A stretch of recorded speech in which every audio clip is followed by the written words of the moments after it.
jurusan dan alamat. Nama saya Sarah Ananda, kelas BKC, jurusan Bimbingan dan Konseling, alamat di Pakan Senayan, Cimacan Depok. Baik. Sarah, berapa saudara? Anak pertama dari 4 bersaudara. Anak pertama dari 4 bersaudara. Jadi gimana rasanya dari anak pertama? Ya, begitu ada senangnya. Kalau dari segi susahnya apa? Mungkin ya, kalau ada yang salah kita mungkin tidak bisa kasih pertama gitu. Nah, harusnya dicontoh pada adik-adik gitu. Jadi Sarah merasa sedih karena mungkin gara-gara nggak ada panduan juga ya kehidupannya juga.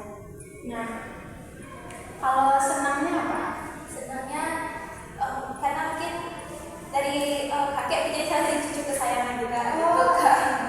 Jadi Sarah merasa senang ya kan jadi cucu kesayangan. Nah, kalau adik Sarah itu cewek aja atau cowok aja? Cewek aja sih. Sama ya. Jadi dari Sarah sampai akhir cewek ya. Gimana rasanya kalau perempuan aja semuanya gitu? Kalau rasanya asik, mungkin bisa berbagi mainan gitu Kak. Kalau ada jadi main apa mungkin gitu. Jadi kayak satu hobi. Iya.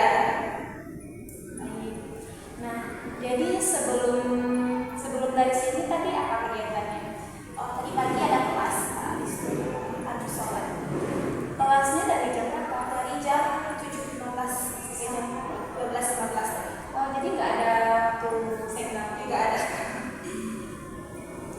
Jadi gimana perjalanannya tadi ke sini?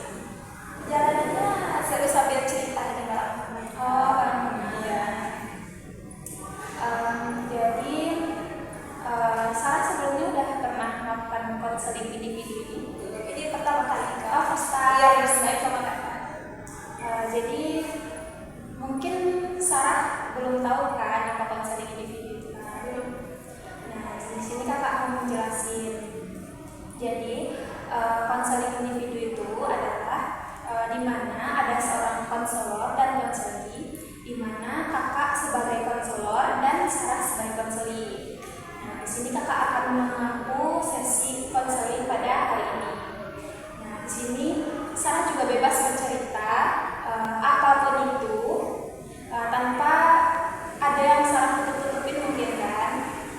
Nah, jadi di sini Sarah tidak perlu khawatir ceritanya akan kakak sebar-luaskan karena itu kakak akan menjaga rahasia-rahasiaan. Nah, di sini juga Sarah akan menceritakan masalah yang terjadi saat sekarang ini, bukan masalah-masalah yang sudah berlalu gitu. Nah, setelah itu di sini kita juga memakai azas kenormatifan, di mana kita berbicara sesuai dengan aturan dan norma yang ada. Nah, di sini apakah Sarah merasa sukarela untuk datang ke sini? Ya, Sarah sukarela.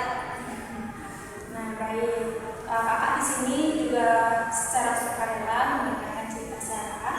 Nah, berarti kita sama-sama sukarela ya. Nah, jadi sebelumnya kalau kakak tanya masalah-masalah yang bersangkutan dengan keluarga itu apa nggak apa-apa atau gimana? Nggak apa-apa. Jadi nggak masalah. Nah, jadi kita kan tadi sudah memegang azas kerahasiaan, sukarela, normatif, kemandirian dan kekinian.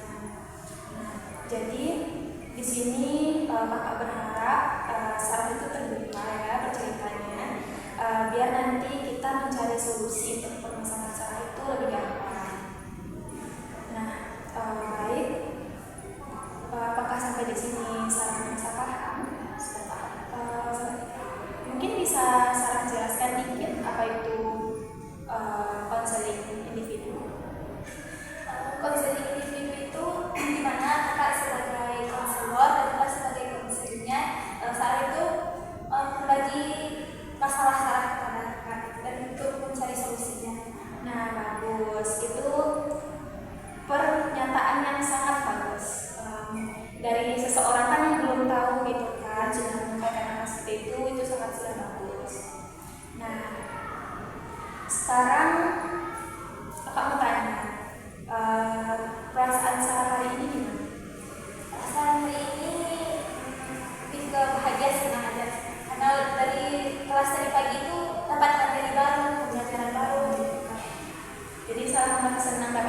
baru gitu.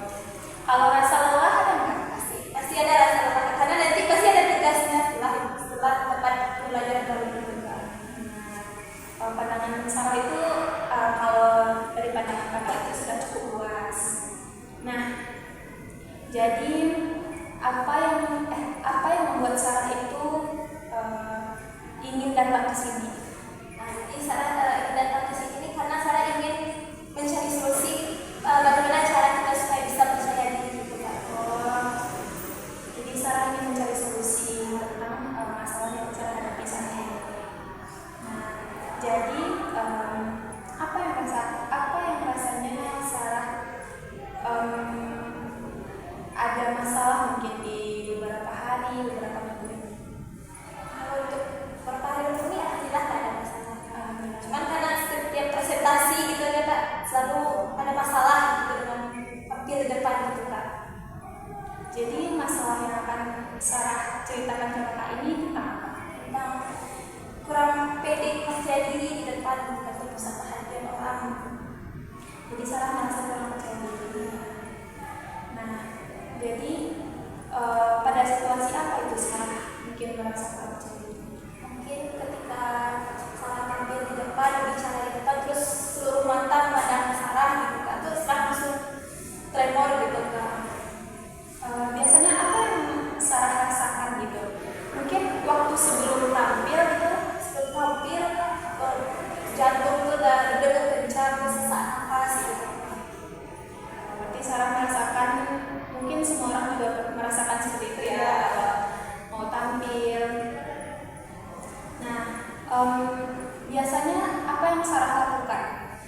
Biasanya saya lakukan kalau di depan itu tarik nafas Kak, itu Tarik nafas buat gitu. Nah, jadi seberapa sering Sarah merasa kurang percaya diri?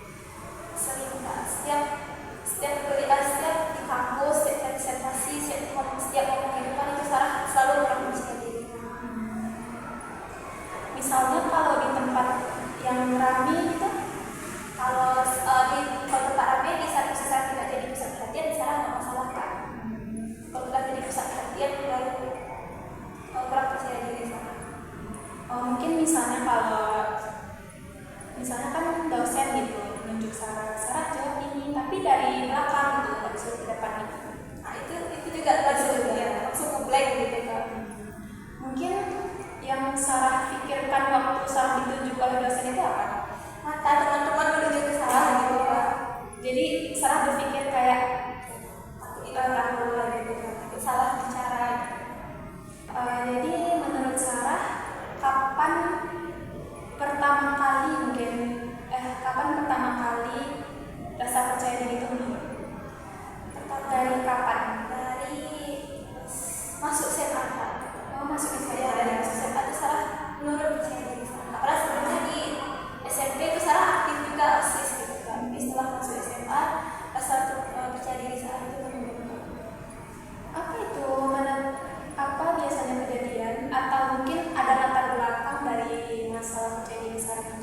Apa kejadian sebelumnya? Kalau kejadian sebelumnya nggak ada juga sebenarnya. Tiba-tiba aja pas SMA itu ya nggak mau aja gitu ambil di depan di pusat perhatian. Atau mungkin ada orang gitu yang mungkin menjelek-jelekan Sarah gitu, jadi merasa Sarah kurang percaya diri, atau mungkin ada kasus bullying. Mungkin waktu itu marah kasus bullying Kak, cuma tapi nggak ke Sarah Kak. Jadi mungkin karena itu. Jadi faktor penyebab dari luar ya. Jadi waktu masalah bullying itu marah, yang Sarah pikirkan sampai nggak bisa percaya diri itu apa? Karena Sarah takut akan jadi korban gitu Kak, takut ditertawakan teman, diolok-olok teman gitu. Jadi Sarah merasa lebih menutup diri. Jadi dari pengalaman itu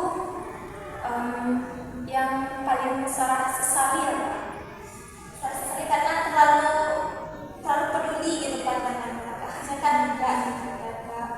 Harusnya kita harus keluar juga dari zona itu. Enggak peduli omongan orang. Itu yang Sarah sesali Kak. Ya benar, itu kan tentang masalah orang yang Sarah pikirkan mungkin omongan orang lain, dampaknya ke Sarah nggak Sarah pikirkan mungkin.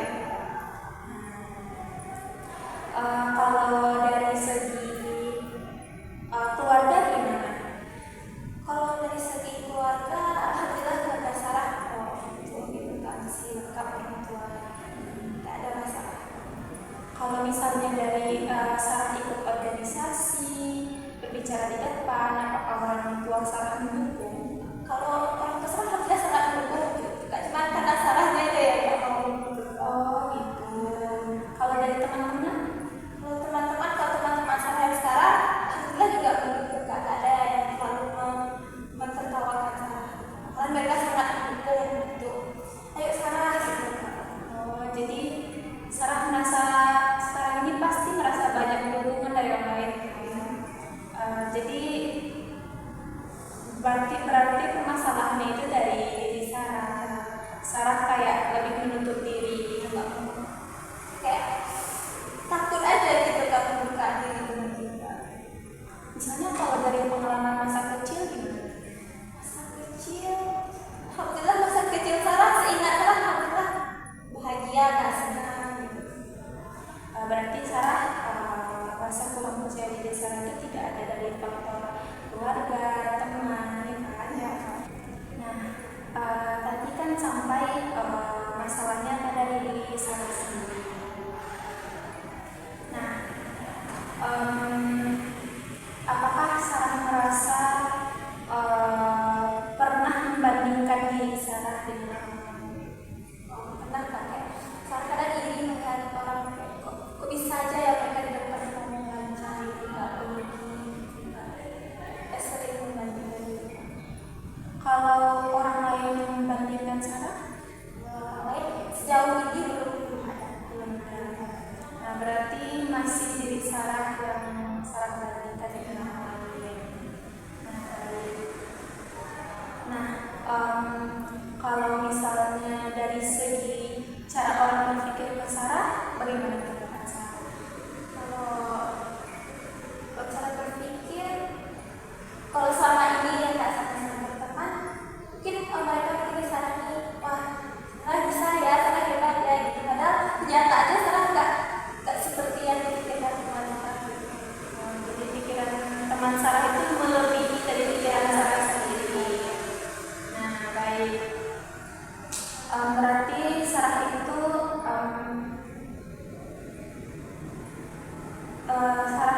kayak kurang percaya diri itu dari dalam diri Sarah. Berarti yang penyebab dari luar itu tidak ada. Nah, baik. Misalnya kalau Sarah pernah nggak kayak Sarah salah gitu, terus ada yang mengejek, ada yang menghina mungkin. Kalau kita salah nggak ada, tapi cuma tertawa di saat itu aja sih. Kecuali itu tertawanya nggak tertawa yang untuk ngejek gitu kan. Yang kayak tertawa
lebih kayak overthinking nggak? Ya, kan sampai nggak bisa tidur malam. Apakah rasa percaya diri Sarah ini mengganggu ke fisik mungkin, atau ke keluarga, atau ke teman, aktivitas di luar? Nah, kalau percaya diri di aktivitas yang tadi kita ada. Mana tahu nanti kan Sarah gara-gara itu kayak berpikir, Sarah nggak bisa nih, Sarah menutup diri lah gitu. Nah berarti di sini Sarah juga merasa lebih overthinking kalau bicara dengan yang lain. Nah kakak ada sebuah contoh.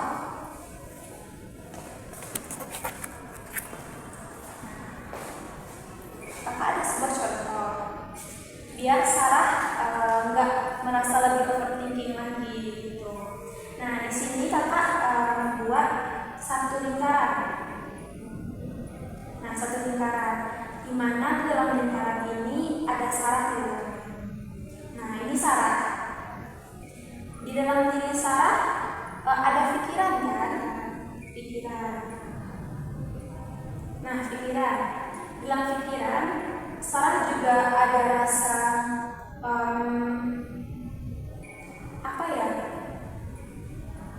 rasa menghargai gitu, kayak lebih gimana ya bilangnya, kayak lebih memikirkan orang lain gitu daripada diri Sarah sendiri, kayak rasa nggak enakan gitu. Ada juga. Nah itu kan masuk ke dalam ini. Nah di luar ini ada pandangan orang lain di sini. Nah anggap saja ini dalam diri Sarah. Sarah di sini ada pikiran, ada emosi, rasa marah, gugup, kurang percaya diri. Nah di dalam ini pikiran ini bisa keluar nggak? Kalau lingkarannya seperti ini, nggak bisa kan? Nah pikiran orang kayak gini bisa. Ya saat ini jelek deh gara-gara dia kurang percaya diri gitu. Saat ini kayak nggak mau dia mungkin bagi-bagi tugas gitu. Nah kan ini di dalam kan, jadi yang di dalam ini kan nggak sampai ke orang luar. Nah jadi Sarah, kalau menurut kakak, Sarah nggak perlu lihat di luar ini. Sarah harus melihat di dalam. Soalnya pikiran yang ada di dalam diri Sarah ini gak akan keluar. Jadi orang itu gak akan tahu apa yang ada dalam diri Sarah, yang baik-baik dalam diri Sarah. Pasti dia itu melihat, misalnya kalau Sarah lagi bertengkar sama teman, pasti dia ngeliat yang jelek. Sarah ini suka marah deh. Nah berarti Sarah, kalau menurut kakak, Sarah gak usah lebih merasa overthinking. Nah jadi coba deh simpulkan dari kakak ini apa maksudnya. Nah jadi di sana kan dalam diri Sarah, di dalamnya ada pikiran, emosi, rasa takut, kurang percaya diri. Itu kan nggak keluar, nggak kelihatan sama orang luar kan. Nah mungkin yang kelihatan itu cara Sarah berjalan, cara Sarah menyapa orang, ya kan? Nah, jadi orang itu nggak tahu apa isi dalam pikiran Sarah. Nah, jadi yang orang lain lihat itu kan tentang keburukan Sarah. Nah, jadi Sarah nggak boleh lebih overthinking karena dia tuh nggak tahu Sarah itu di dalam pikirannya. Nah, orang itu cuma tahu dari luar. Sarah pun gitu kan, nggak tahu isi pikiran kakak sekarang kan. Nah kakak juga nggak tahu isi pikiran Sarah sekarang. Nah jadi caranya Sarah itu untuk tidak mendengarkan orang ini, tutup telinga dan tutup mulut. Kenapa? Karena tutup telinga dan Sarah nggak mendengarkan kata orang ini. Tutup mulut agar Sarah tidak berbicara sembarangan tentang hal tersebut. Nah, sudah paham? Sudah. Baik. Bisa saya jelaskan sedikit.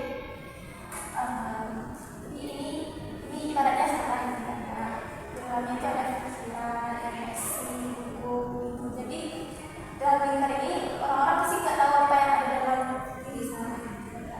Nah, terus ini pandangan orang tentang sarah. Pandangan ini nggak akan masuk kalau sarah nggak kalau sarah tutup telinga gitu. Dan juga nutup mulut sarah supaya orang lain nggak tahu sarah gimana. Ya benar. Nah bagus. Yang Sarah bicarakan tadi itu sudah sangat benar. Nah itu juga bisa membuat Sarah mungkin lebih percaya diri. Biar kayak perkataan itu nggak Sarah benarkan gitu. Biar mungkin kalau ditutup mulut biar Sarah juga nggak membicarakan hal itu gitu. Nah baik, jadi dari pembicaraan kita ini dari rasa kurang percaya diri Sarah, apa yang bisa Sarah lakukan gitu agar Sarah merasa percaya diri lagi gitu. Sarah Kak sering-sering berbicara di depan cermin kita, terus sering juga mencoba berbicara di ikut kelas itu kita gitu, supaya percaya diri itu bisa muncul kembali. Nah, betul. Itu cara Sarah untuk agar percaya diri lagi itu sudah sangat benar gitu.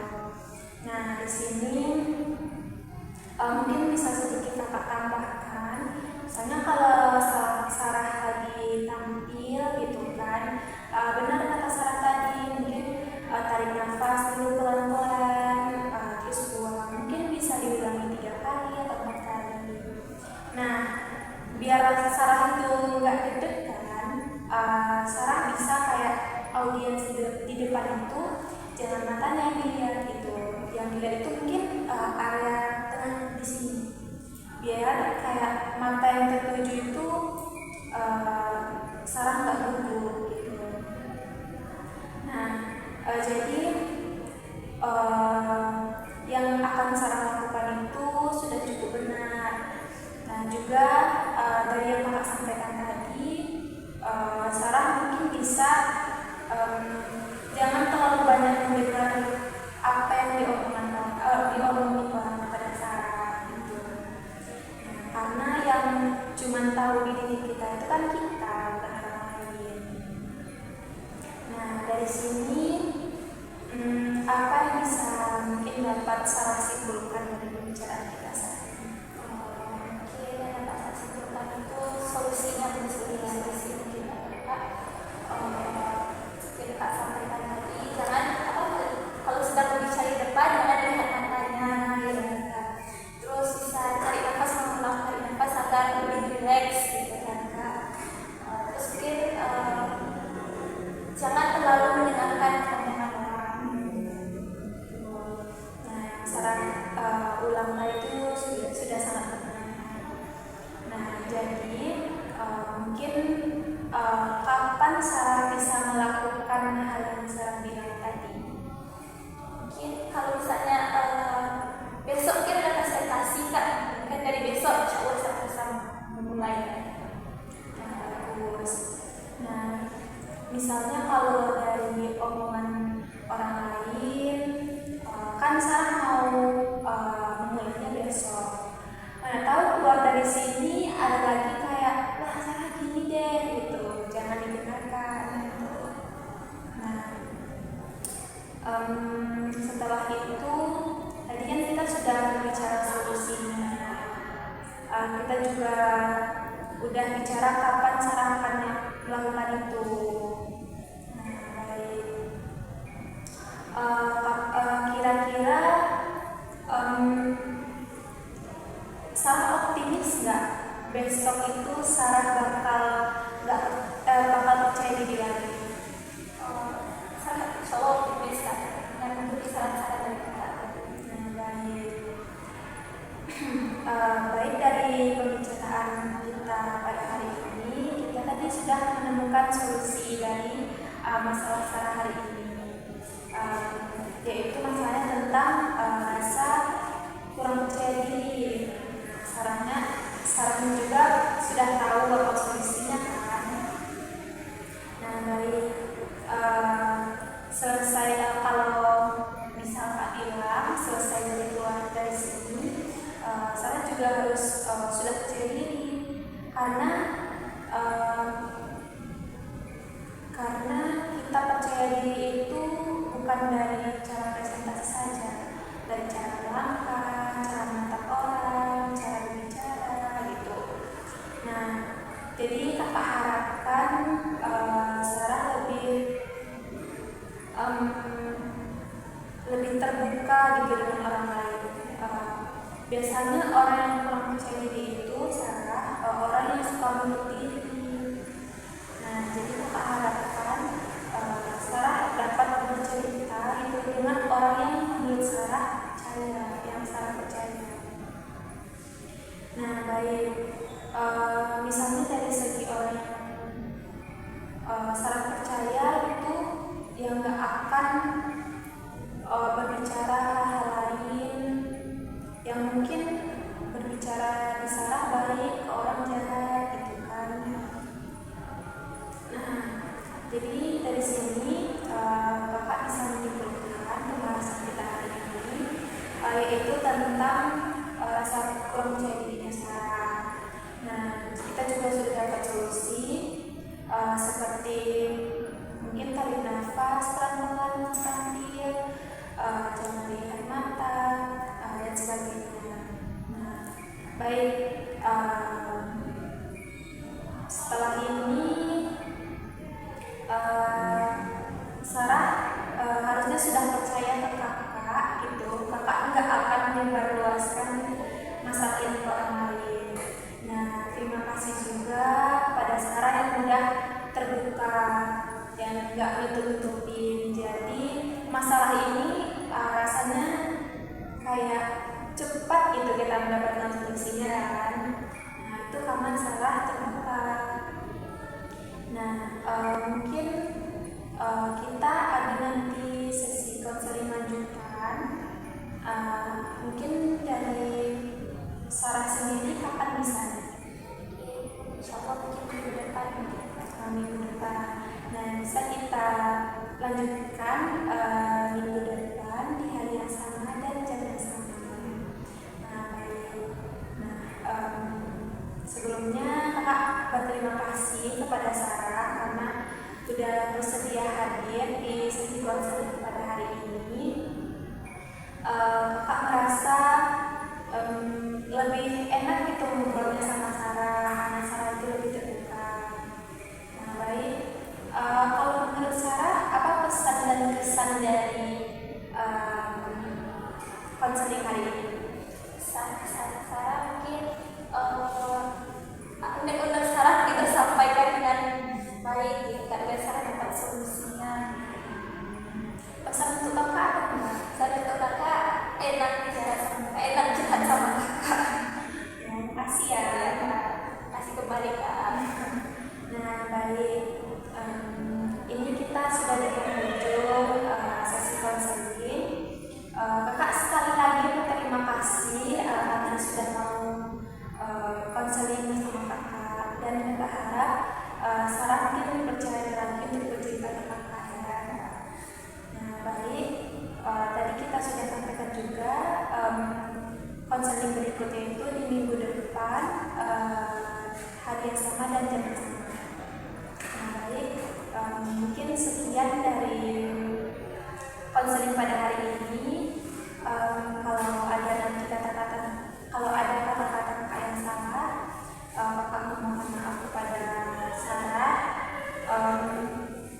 dan mohon ampun kepada Allah.